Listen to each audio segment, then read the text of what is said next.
India में जो standard AC frequency है ना, वो है 50 हर्ट्ज। इसका मतलब समझ रहे हो, हमारा हीरो यानी करंट 1 सेकंड में 100 बार अपनी डायरेक्शन बदलता है। पल के झपकने से पहले 100 बार पलट गया, बिल्कुल सस्पेंस थ्रिलर की तरह। तो चलो मिलते हैं हमारे पहले कैरेक्टर से, जो है प्योर रेजिस्टिव सर्किट। ये हमारा सीधा साधा राहुल द्रविड़ है। यहाँ सर्किट में सिर्फ एक प्योर रेजिस्टर R लगा है और उससे कनेक्टेड है एक alternating voltage source V equals to VM sine omega t। अब अगर हम यहाँ KVL यानी किरचॉफ्स वोल्टेज लॉ का मैजिक लगाएं तो सीन सिंपल है। सोर्स से पोटेंशियल गेन हुआ +V और रेजिस्टर ने ड्रॉप किया -IR। इक्वेशन बनी V minus IR equals to 0, यानी V equals to IR। Ohm's law जिंदाबाद। यहाँ असली ट्विस्ट ये है कि जब हम डिराइव करते हैं तो करंट की इक्वेशन आती है I equals to IM sine omega t। Notice किया, वोल्टेज का फेज ओमेगा t और करंट का फेज भी ओमेगा t। दोनों का फेज डिफरेंस यानी फाई हुआ 0।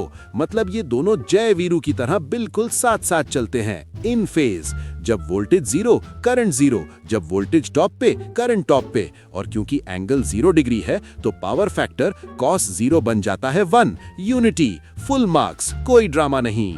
लेकिन अब एंट्री होती है हमारे दूसरे कैरेक्टर की, प्योर इंडक्टिव सर्किट। ये वो आलसी दोस्त है जो हमेशा लेट आता है, टर्टल। यहाँ सर्किट में सिर्फ इंडक्टर L है। इंडक्टर का नेचर है चेंज को अपोज करना, EMF इंड्यूस करके। Epsilon equals to -L di/dt। जब हम यहाँ KVL लगाते हैं तो इक्वेशन बनती है V equals to L di/dt। अब यहाँ थोड़ा कैलकुलस का एक्शन सीक्वेंस आता है, ब्लास्ट। करंट निकालने के लिए हमें इंटीग्रेशन करना पड़ता है। Integration di equals to integration VM sine omega t upon LDT। Integration करने पर साइन बदल जाता है माइनस कॉस में और इक्वेशन बनती है I equals to -VM omega L cos omega t। यहाँ एक नया विलन इंट्रोड्यूस होता है, इंडक्टिव रिएक्टेंस XL। ये रेजिस्टर जैसा ही है, बस भेष बदल के आया है। फॉर्मूला है XL equals to omega L equals to 2πfL। इसका राज ये है कि फ्रीक्वेंसी F जितनी बढ़ेगी XL उतना हाई होगा। डायरेक्ट प्रोपोर्शनैलिटी का सीन है। और जब हम उस माइनस कॉस को वापस साइन में कन्वर्ट करते हैं तो फाइनल इक्वेशन बनती है I equals to IM sine omega t minus π/2।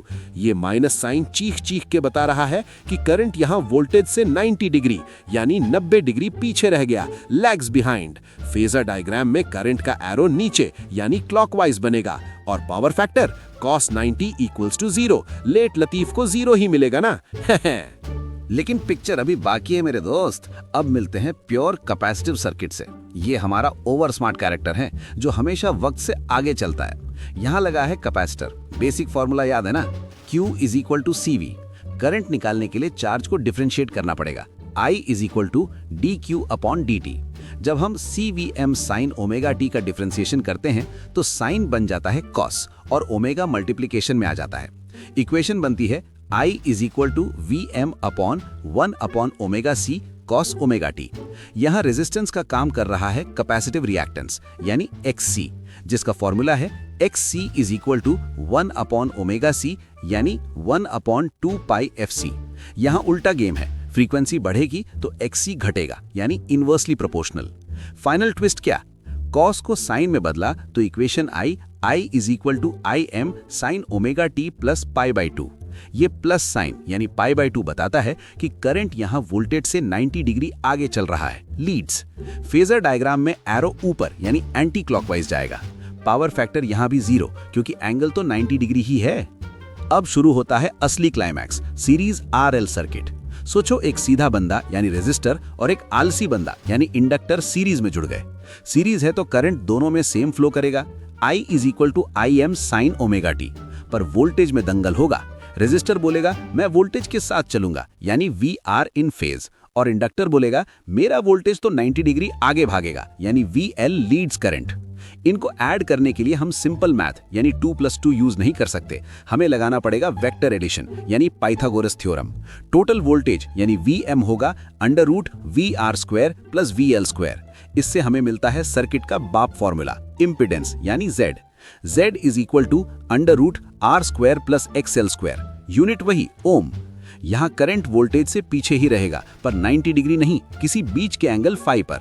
वो एंगल निकालने का फॉर्मूला है tan phi is equal to XL/R और पावर फैक्टर होगा cos phi is equal to R/Z। और फाइनली हमारा last scene series RC circuit. यहाँ रेजिस्टर और कैपेसिटर का कॉम्बो है।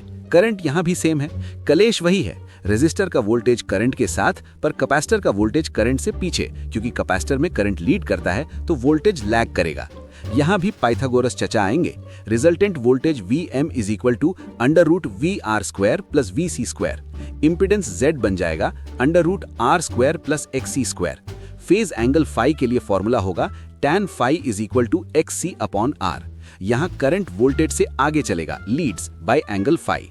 तो भाई लोग, बॉटम लाइन ये है, रेजिस्टर साथ साथ 0 डिग्री, PF 1, इंडक्टर करंट पीछे 90 degree, XL is equal to 2πfL, PF 0, कैपेसिटर करंट आगे 90 degree, XC is equal to 1/2πfC, PF 0, series RL और RC, टोटल रुकावट Z। रिजल्ट निकालने के लिए वेक्टर्स का सहारा लो और ट्रिग्नोमेट्री पेल दो। अब जाओ और एग्जाम में आग लगा दो।